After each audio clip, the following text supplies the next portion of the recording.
Hello, hi guys! Magandang hapon sa inyo lahat.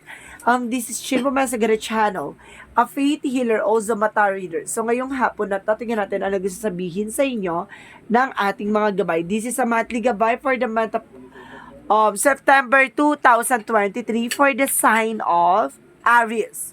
So Aries, welcome to my channel. Ano kayang messages, advices ng spirit guides ang ating masasaga for today's video? Ano kayang kaganapan sa buhay mo ang ating mga hagilap? So guys, this reading is a reading lamang, hindi lahat makaka-resonate. Kunin lamang po makaka-relate sa inyo and comment down below kung kaninong energy ang ating nasagaw. And of course, don't forget to like and subscribe my channel and notification bell for more videos update. Maraming salamat guys. Umpisahan na natin for the sign of Aries. Angel Spirit, please give me information. Ano kayang masasabi sa iyo ng ating baraha for today's video?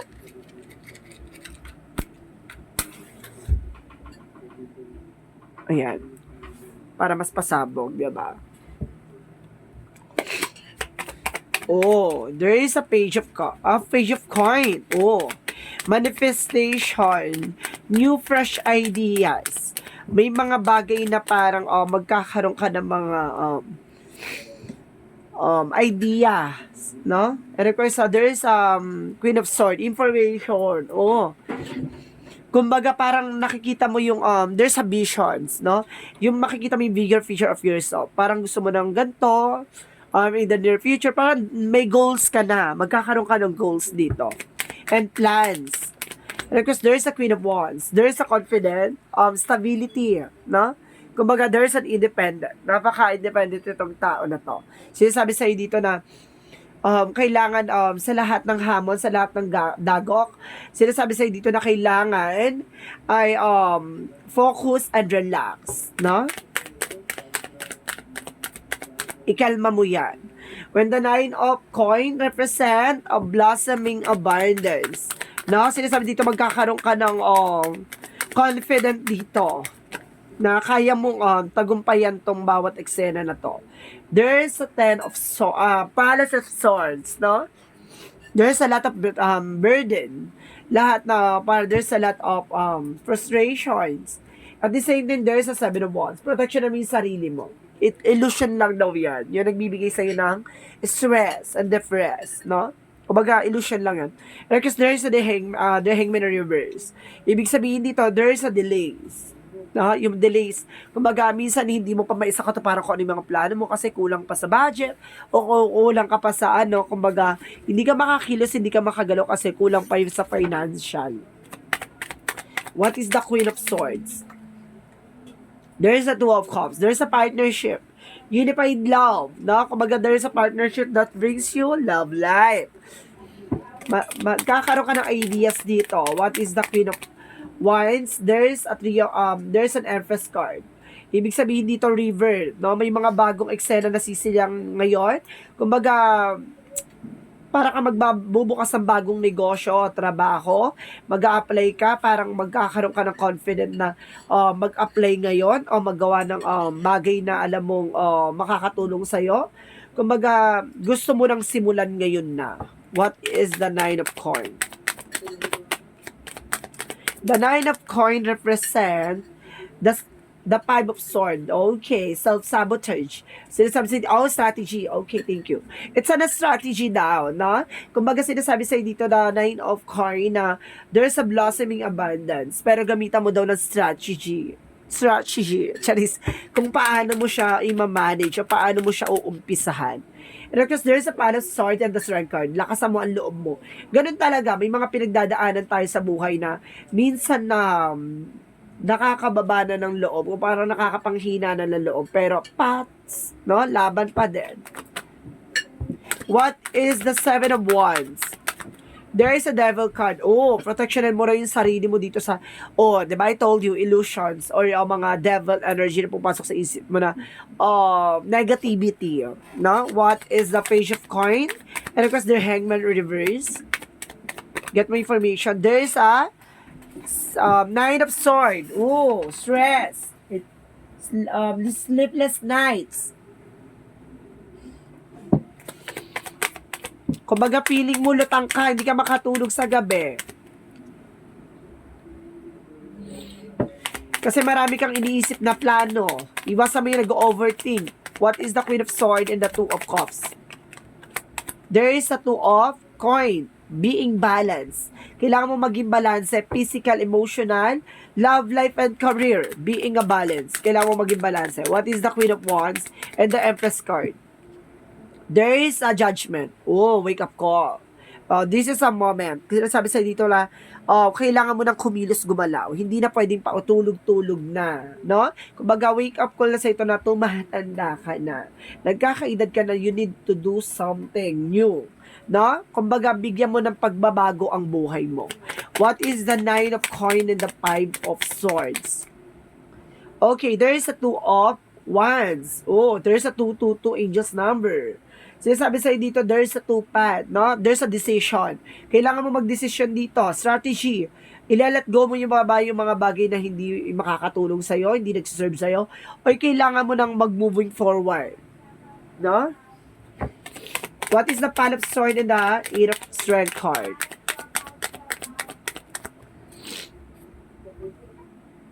Okay. There is a Three of Wands. Oh, waiting for a ship. Waiting for a result. Or there is a result waiting for a progress. No?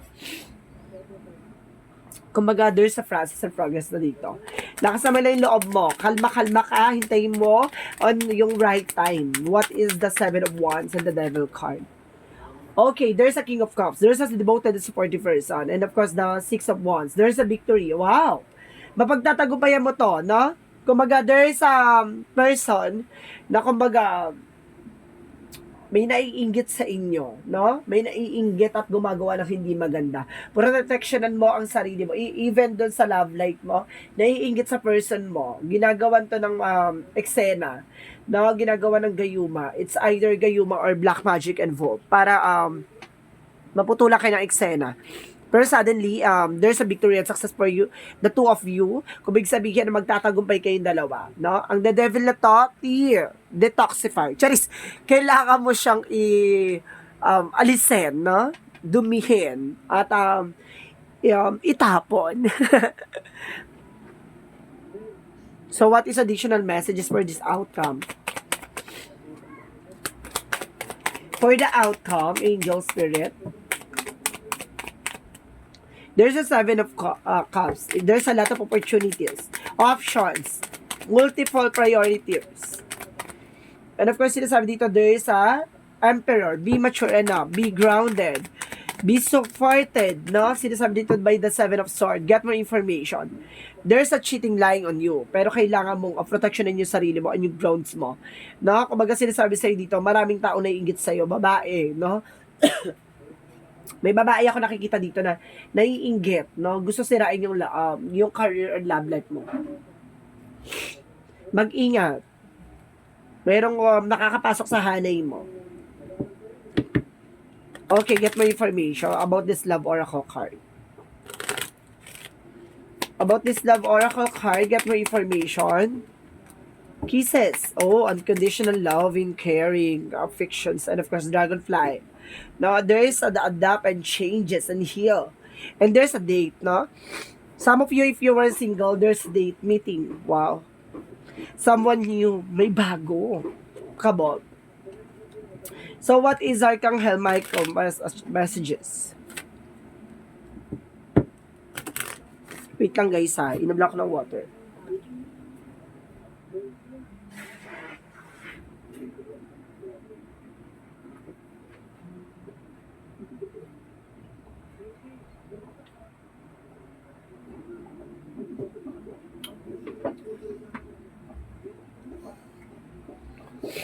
Okay.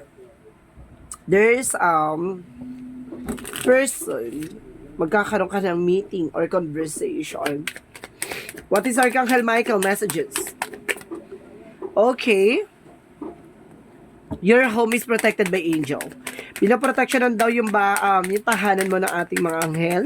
And right about your thoughts and feelings, no? Kumbaga sinasabi sa dito na mukhang kung ano yung nararamdaman mo, kung ano yung iniisip mo, sundin mo yon, no? Kumbaga tinuturo yun ng inner voice mo na gawin mo yung bagay na yun, makakatulong yun sa'yo. What angel's number messages? There's a 29. I am insightful. Oh. You are the highest intuitive and creative.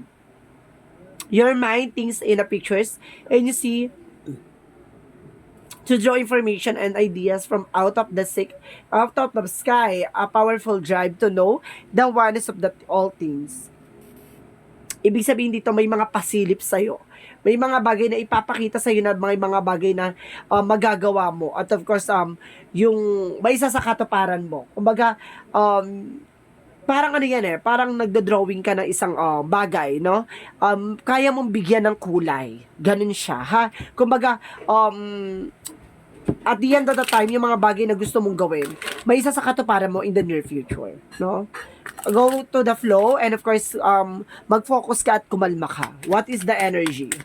The anxiety. Oh, ito yung anxiety, sleepless night. Oh, you're feeling okay, kaya pala nararamdaman mo itong eksena na to kasi may gumagawa sa yung hindi maganda, ti.